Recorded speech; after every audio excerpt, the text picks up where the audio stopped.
오늘 본문을 근거로 하여서 하나님께 돌아서지 않는다면 이라는 제목으로 함께 은혜를 나누고자 합니다. 함께 말씀 제목을 한번 따라해 보시겠습니다. 하나님께 돌아서지 않는다면. 네, 말씀으로 은혜를 나누고자 합니다.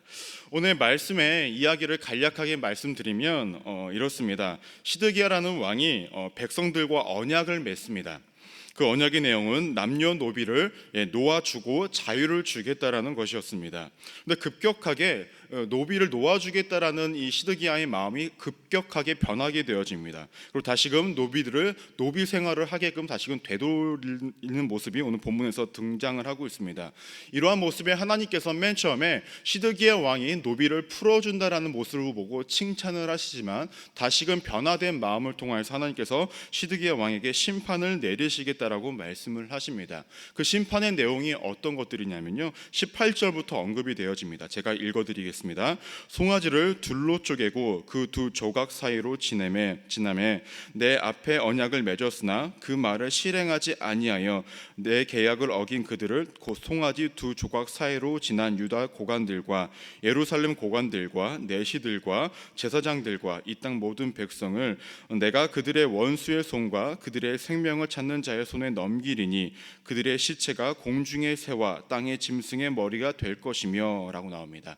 이게 무슨 말이냐라고 이게 우리가 이해가 안 되실 수가 있는데요, 이것을 우리가 배경을 조금 알아야 됩니다.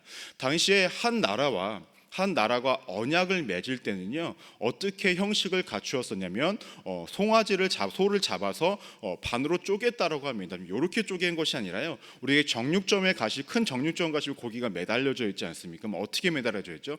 이렇게 쪼개서 벌려져 있잖아요. 그 당시에도 이렇게 이렇게 반으로 쪼개서 벌려진 상황 가운데서 강대국 왕이 먼저 지나갑니다. 그리고 약소국 왕이 그 뒤를 지나갔다라고 해요. 강대국은 무엇을 약속을 하냐? 약소국에 대해 내가 너희를 지켜줄게. 다른 나라가 너희 나라를 침략하고 했을 때 우리가 너를 보호해 주겠다라는 어떤 약속을 맺습니다. 그러면 약자인 이 나라는 무엇을 약속을 하냐? 너네가 우리를 지켜주니까 우리가 일정 부분의 금액을 주고 우리가 너희를 잘 섬기겠다라는 이러한 약속을 했다라고 해요. 근데 만약에 이렇게 언약을 맺고 강대국이든 약소국이든 약속을 어겼을 경우에는 이렇게 재물을 반으로 쪼갠 것 같이 쪼개버리겠다라는 그렇게 언약을 맺었다라고 합니다. 근데 하나님께서 이러한 벌을 누구에게? 당시에 시드기야와 그 고관들과 당시에 노비들을 갖고 있던 사람들에게 내리시겠다라고 말씀을 하고 있다라는 거죠. 왜냐? 분명히 언약을 맺었음에도 불구하고 그 언약을 지키지 않았기 때문에 하나님께서 이러한 벌을 내리시겠다라고 말씀하고 있다라는 것입니다.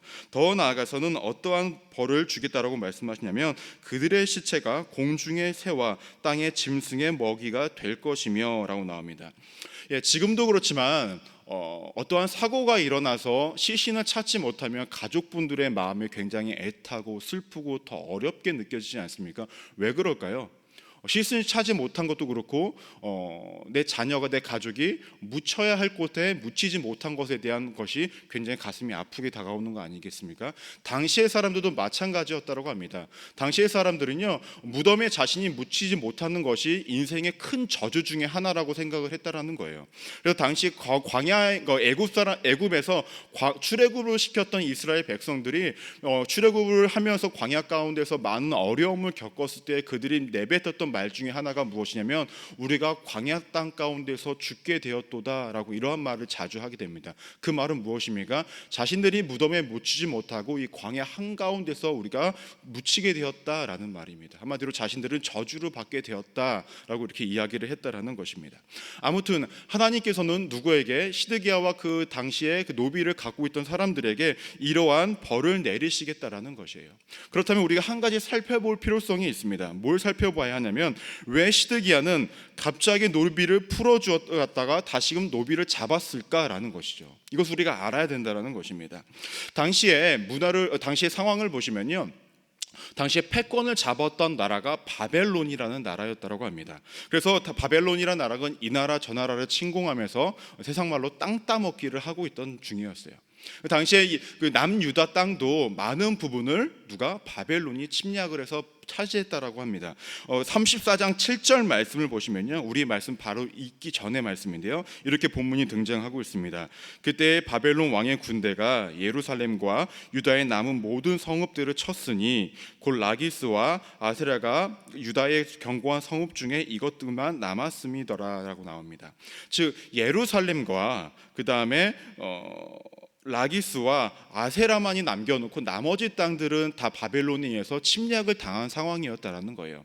그렇다면 시드기야 왕의 입장에서는 분명히 바벨론이 침략을 해올 거기 때문에 어떠한 방법이 필요했다라는 거죠. 어떠한 방법이었냐? 노비를 풀어주는 방법이었어요. 왜 노비를 풀어주었을까라는 거죠.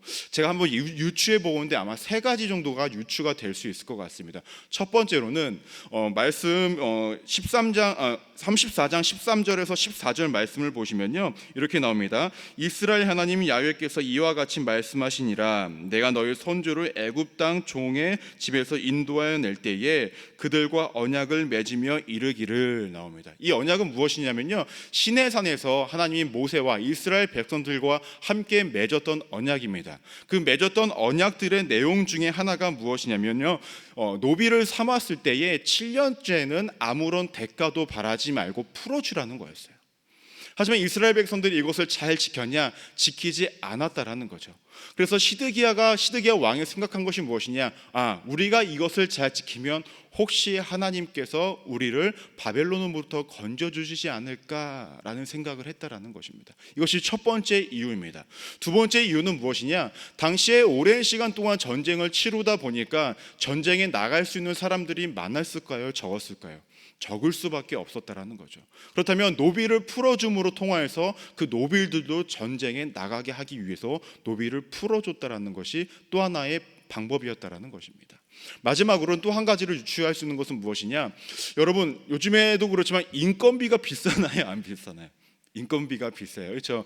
요즘에 그 청년들 아르바이트 하는 걸 제가 물어봤습니다. 얼마나 받니? 그러니까 기초시급이 8,000원 중반대로 넘어가더라고요. 근데 제가 어렸을 때라고 얘기하기 좀 그런데, 제가 중고등학교에도 이렇게 알바를 좀 했을 때 그 당시에 이제 알바 비용은 시간당 2,400원이었어요. 2,400원이어서 하루에 4시간을 일을 해도 10,000원을 받는 시절이었는데, 지금은 1시간을 일해도 거의 10,000원꼴을 받는 시절이 되었더라고요. 근데 이 당시에도 아마 인건비는 비쌌을 거예요. 근데 노비는 먹이고 입히고 재워야 하는 비용들이 많이 들었을 거 아니겠습니까?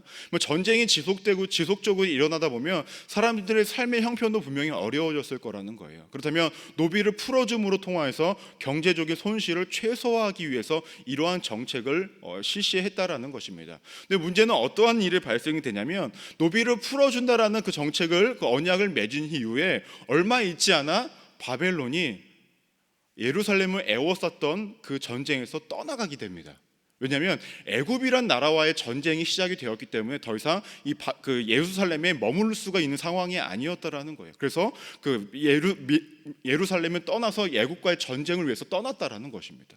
이렇게 되면은 시드기야 입장에서는 어떻게 하죠? 생각이 바뀌기 시작하죠. 우리가 굳이 노비를 풀어줄 필요가 있겠어라는 생각을 통해서 어떻게 합니까? 노비를 다시금 잡아두게 되었다는 것이 오늘의 말씀의 전체적인 배경과 스토리가 된다라는 것입니다. 상황이 어찌 되었든 처음에는 하나님이 명령하신 것, 하나님과 약속했던 것들을 지키기 위해서 하나님께 방향을 돌렸던 시드기야 왕이었지만, 상황이 자신에게 불리하게 여겨지는 것 같으니 어떻게 합니까? 하나님을 바라봤던 그 방향이 다시금 자신의 생각과 세상의 방향으로 방향을 돌이켰다라는 것입니다. 그렇다고 한다면 시드기야 왕이 하나님께 방향을 잡지 못하고 방향을 돌렸을 때에 어떠한 일이 발생이 되었는지를 우리가 한번 살펴볼 필요성이 있다라는 것이죠. 우리도 마찬가지 아니겠습니까? 우리가 하나님 바라보고자 매일매일 삶 가운데 기도하며 신앙생활을 하지만 우리가 항상 하나님만 바라보며 살아가고 계십니까? 이럴 때가 굉장히 애매해요. 대답을 안 해주시는 것도 있지만 우리는 또 지금 마스크라는 방어망이 있죠. 난 대답하고 있어, 안 보이지? 라는 어떤 그런 것들이 있는데, 아무튼 우리가 매일매일의 삶 가운데 매 순간 가운데에 하나님만을 바라보는 일상이 참으로 쉽지 않아요. 우리도 때로는 하나님과 약속한 것들을 지키지 못하는, 이렇게 시드기야 왕같이 우리의 삶도 그러한 삶이 펼쳐지고 있다라는 것입니다. 그렇다고 한다면 이렇게 우리가 하나님께 방향을 설정하지 못하고 하나님께 돌아가지 못했을 때에 어떠한 일이 발생될 수 있는지를 이제 한 두 가지 정도로만 우리 살펴보기를 소망합니다. 첫 번째로는요, 오류에 빠질 수 있다라는 거예요. 오류에 빠질 수 있다. 오늘 말씀에서 제가 지속적으로 말씀을 드리지만 시드기야 왕은 백성들과 언약을 맺음으로 통하여서 노예를 풀어주는 정책을 일으켰습니다. 근데 이후에 어찌 됐든 간에 이 노예를 풀어줬던 것은 하나님의 뜻에 합당한 것이었고 하나님의 언약을 지키는 행위였다라는 거예요. 하나님께서 인간을 창조하셨을 때 어떻게 창조하셨다고 말씀하셨죠? 하나님의 형상대로 창조했다라고 분명히 말씀을 하셨습니다. 근데 하나님의 형상대로 창조했다라는 것은 어떻게 창조했다라는 것이냐? 모든 사람들을 왕과 같은 존재로 창조했다라고 성경에서는 이야기하고 있다라는 거예요. 여러분, 왕의 존재가 낮은 존재인가요? 굉장히 높은 존재인가요? 굉장히 높은 존재죠. 왕 위에 왕이 있습니까? 없습니다. 왕은 굉장히 존귀한 자고 가치가 높은 자들이라는 거예요. 하나님은 우리 모두를 그렇게 만드셨고 당시에 이스라엘 사람들 모두도 이렇게 만드셨다라는 거예요. 그래서 성경을 보시면요, 이스라엘 백성들이 사사시대를 지나서 뭐라고 얘기하면 자신들에게도 왕을 달라라고 이야기해요. 근데 그 전까지는 이스라엘 백성들에게 왕은 존재하지 않았습니다. 왜냐? 이스라엘 백성들을 통치하시는 것은 하나님이셨다라는 거예요. 그래서 이스라엘 백성들의 기본적인 어떤 통치는 신정 통치였습니다. 하나님이 통치하시는. 그러나 그들이 요구한 왕이 생김으로 통해서 왕정 통치가 이루어졌다라는 거죠. 한마디로 사람 위에 사람이 생겼다라는 거예요. 사람이 사람을 통치하는 어떤 일이 발생이 되어졌다라는 것입니다. 근데 이것을 하나님께서 원하셨을까요? 원하시지는 않으셨다라는 거죠. 근데 어찌 됐든 간에 이렇게 하나님께서 원하시지 않던 일들이 발생이 되다 보니 어떠한 언약을 주십니까? 아까 말씀드렸듯이 신해산 언약에서 노비를 7년째 됐을 때에 풀어주라는 언약이 생기게 되었다라는 것입니다. 근데 14절 말씀을 보면 이렇게 말씀이 언급되어집니다. 너희 형제 히브리 사람이 내게 팔려왔거든 이라고 이야기합니다. 하나님께서는 분명히 노비가 있는 것을 원치 않으시는데 그의 언약을 보면 어쩔 수 없이 노비를 풀어주라는 언약이 있고 14절 말씀도 보면은 너희 형제 히브리 사람이 내게 팔렸거든 이라고 말씀이 언급되어집니다. 근데 이것을 정확하게 표현하면 이겁니다. 너희 형제 히브리 사람이 스스로 팔려왔거든. 스스로입니다. 스스로. 누구에 이끌려서 노비로 간 것이 아니라 스스로 노비로 갔다라는 거예요. 왜 그럴까요? 여러분 잘 아시겠지만 사람마다 달란트가 달라요. 어떤 애들은요 공부를 잘해요. 또 어떤 사람들은요 돈을 버는 재능이 있어요. 또 어떤 사람은 그림을 잘 그리고 어떤 사람은 노래를 잘하고. 저는 어떤 재능이 있을까요? 그건 너가 찾아야지. 왜 물어보냐? 저도 잘 모르겠어요. 어떤 재능이 있는지. 근데 아무튼 각자마다 다 재능을 분명 주셨을 거예요. 근데 대반사의 사람들이 만약에 돈을 잘 벌고 생계를 잘 유지하는 달란트가 있으면 좋은데 꼭 그럴까요? 그렇지만은 않아요. 야, 넌 사업 수완이 진짜 없어 라는 사람들이 있는데 그 사람들이 사업을 굉장히 열심히 하는 사람들이 있어요. 항상 이렇게 세상 말로 말아드시는 분들이 분명히 있죠. 근데 당시의 사람들은 마찬가지였을 거예요. 열심히 살아가고는 있지만 돈을 잘 못 버는 가족의 생계를 유지할 수 없는 사람들이 어떻게 하죠? 자신의 노동력을 누구에게 보다 돈이 많은 사람들에게 팔 수밖에 없는 상황이 분명히 있었다라는 거죠. 그렇기 때문에 하나님께서 7년째는 그 사람들을 아무런 대가 없이 다 놓아주라라고 말씀을 하셨던 것입니다. 어찌 됐든 그런 사람들이 분명히 있었다라는 거죠. 근데 중요한 것은 무엇이냐?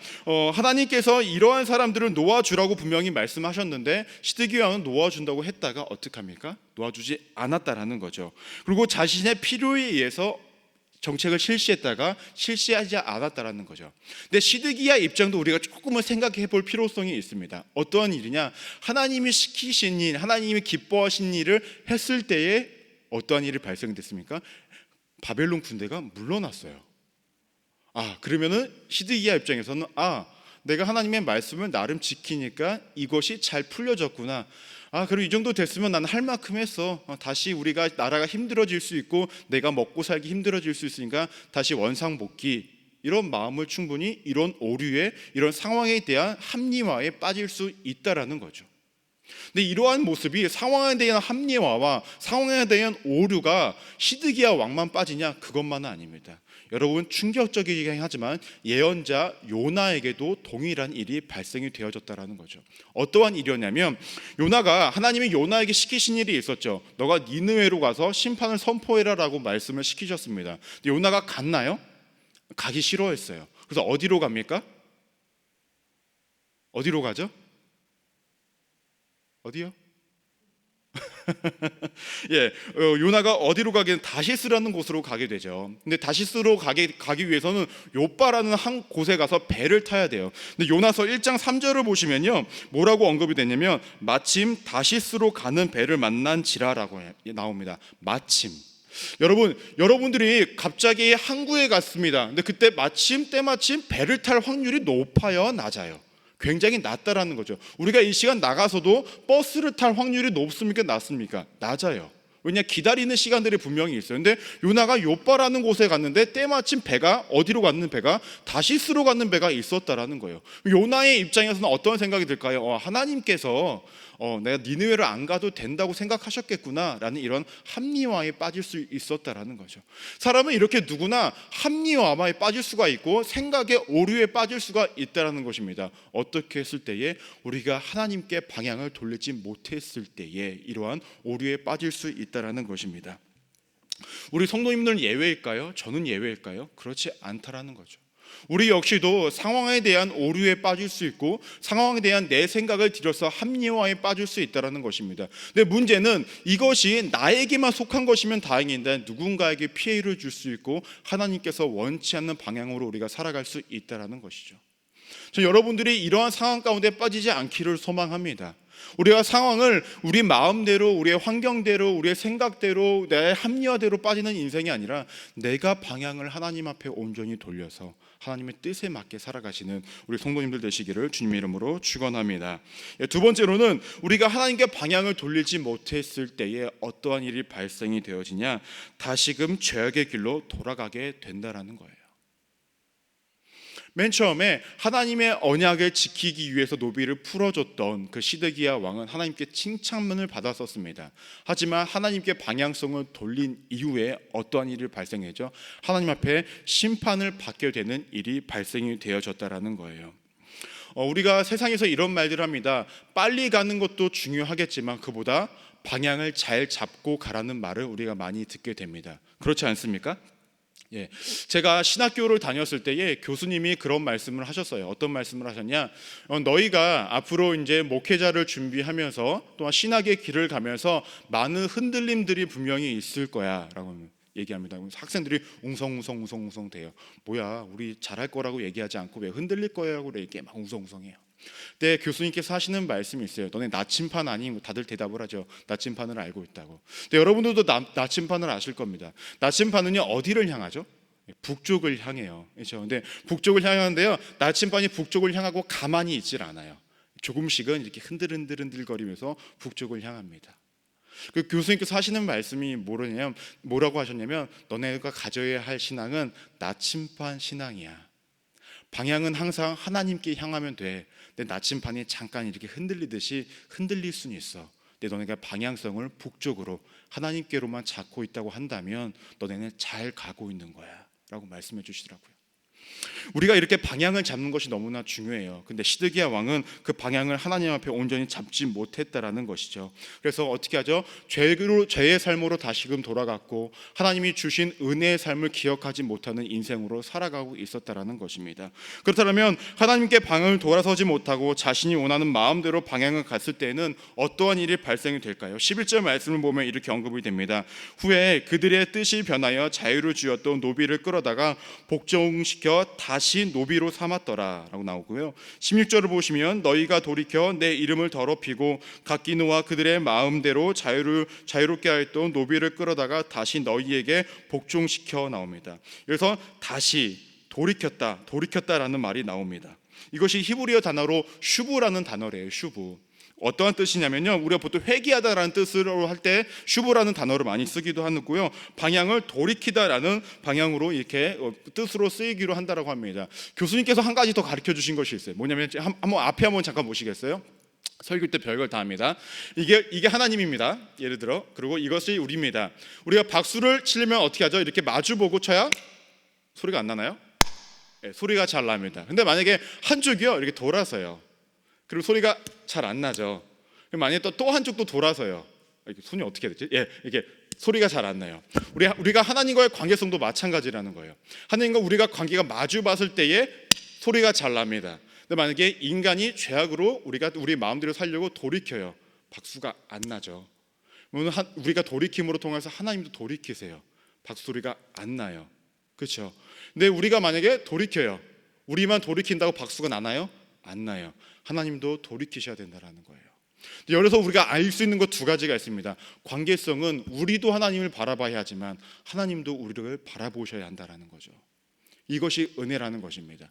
여러분, 제가 전에도 말씀드린 것이 있죠. 하나님께서 우리를 꼭 용서해 주셔야 할 의무는 없다고 말씀드렸죠. 보세요. 우리가 죄악을 통해서 돌아섰어요. 이것이 하나님과 관계가 성립이 됩니까? 안 되죠. 하나님께서도 우리를 돌아서십니다. 그렇죠? 우리가 회개를 했습니다. 관계가 형성이 됩니까? 안 됩니까? 안 되죠. 하나님께서 용서를 해주셔야 되는 거예요. 그것이 관계가 형성이 된다라는 거예요. 무슨 말이냐?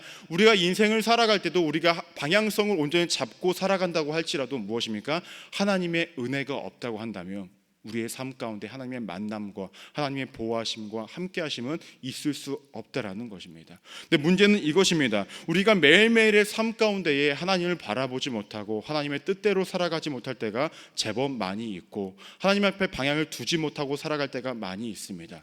그러면서 우리가 하나님 앞에 드리는 말씀은 무엇입니까? 하나님, 내가 다시 돌아왔습니다. 이제 끝났습니다. 다 됐죠? 라고 끝내버릴 때가 너무나 많이 있다라는 거죠. 하지만 우리가 더 나아가서 해야 될 건 무엇이냐? 하나님, 내가 이렇게 방향을 다시금 주님 앞에 돌려놓았으니 하나님 나를 다시금 돌아봐 주시옵소서라는 우리 믿음의 고백까지 있어야 된다는 것입니다. 오늘 말씀을 통해서 우리가 알 수 있는 것은 명확합니다. 우리가 하나님께 방향을 설정하지 않고 우리가 세상의 뜻대로, 내 생각대로, 내 판단대로, 나의 합리화대로, 나의 오류대로 살아갔을 때는 하나님께서 분명히 우리를 벌하실 수도 있다라는 것입니다. 물론 이 벌이 단순히 벌을 하고 끝내는 걸로만 원하시는 것은 하나님 분명히 아니십니다. 벌을 통해서 우리가 돌아서기를 원하시는 부분이 분명히 있고 그것이 분명히 하나님 원하시는 길이라는 거죠. 하지만 중요한 것은 벌하심으로 우리가 돌아섰을 때에 그것으로 끝나는 것이 아니라 하나님의 은혜까지도 필요하다라는 것입니다. 저는 여러분들이 매일의 삶 가운데 하나님께 방향을 설정하는 삶을 살아가기를 소망합니다. 그리고 하나님의 뜻을 이루는 삶을 살아가기를 소망합니다. 그로 인해서 우리의 삶 가운데 오류와 합리화 가운데 빠져 살아가는 인생이 아니라 하나님의 뜻을 이루고 하나님과 말씀에 순종하시면서 살아가셔서 하나님의 은혜 아래 거하시는 우리 믿음의 성도님들이 되시기를 소망합니다. 일주일 동안 삶이 아까 말씀드린 것처럼 나침반처럼 흔들리실 수 있으실 거예요. 하지만 괜찮습니다. 여러분들의 마음이, 여러분들의 방향성이 하나님께 향하고 계시다고 한다면 여러분 오늘도 잘 가고 계십니다. 그래도 하나님의 은혜 가운데 계십니다. 믿으십니까? 그 은혜에 거하시는 오늘의 삶이 매일의 일상이 되시기를 주님의 이름으로 축원합니다. 기도하시겠습니다. 하나님, 많이 부족하고 모자라지만 그래도 우리가 주를 향하고 주께 향하여 나아가기를 소망합니다. 흔들릴 수는 있을 것 같습니다. 아니, 흔들릴 것입니다. 하지만 하나님, 우리 성도님들 그 가운데서도 주를 향한 방향만큼은 잘 잡고 믿음의 길을 걸어갈 수 있도록 붙잡아 주시고 인생의 여정을 걸어갈 수 있도록 주께서 함께하여 주옵소서. 우리의 부족함을 다하시고 그 모든 길을 예비하시는 그 하나님을 신뢰하게 하여 주시고 그 신뢰함을 바탕으로 믿음으로 주를 바라보는 인생 되어줄 수 있도록 하나님 함께하여 주옵소서. 우리 성도님들 여러 가지 기도 제목을 가지고 드리신 모든 제물을 위해 하나님께서 은혜를 더하여 주시고 응답을 더하여 주시고 물질의 부족함으로 드리지 못하고 마음을 드린 그 손길 위에도 하나님께서 동일한 축복을 허락하여 주옵소서. 이제는 우리가 기도하려고 합니다. 하나님께서 이 시간 가운데에 우리의 기도에 응답하여 주실사 함께하여 주실사 주님의 살아계심의 역사하심을 이 기도 시간을 통하여 통하여서 다시금 경험케 하여 주시고, 주의 응답을 받았을 때에 나의 능으로 힘으로 된 것이 아님을 깨닫고 주의 응답으로 된 것임을 기억하여서 더욱더 겸손히 주를 바라는 우리의 믿음의 생활이 되어질 수 있도록 함께하여 주옵소서. 이 시간 가운데에 함께하시고 응답하실 하나님께 감사드리며 살아계신 예수 그리스도 이름으로 간절히 기도드립니다. 아멘. 하늘에 계신 우리 아버지여, 이름이 거룩히 여김을 받으시오며 나라가 임하옵시며 뜻이 하늘에서 이룬 것 같이 땅에서도 이루어지리라. 오늘 우리에게 일용할 양식을 주시옵고 우리가 우리에게 죄진 자를 사하여 준 것 같이 우리의 죄를 사하여 주시옵고 우리를 시험에 들게 하지 마시옵고 다만 악에서 구하시옵소서. 나라와 권세와 영광이 아버지께 영원히 믿사옵나이다. 아멘. 이제는 기도하는 시간입니다. 나라와 민족을 위해서, 담임 목사님의 사역을 위해서, 우리 선교사님들의 사역지와 선교사님들을 위해서, 성령 충만과 개인 문제 해결을 위해서 또 주신 말씀을 기억하시면서 다 같이 주여 3번 외치시고 통성으로 기도하시겠습니다. 주여, 주여, 주여.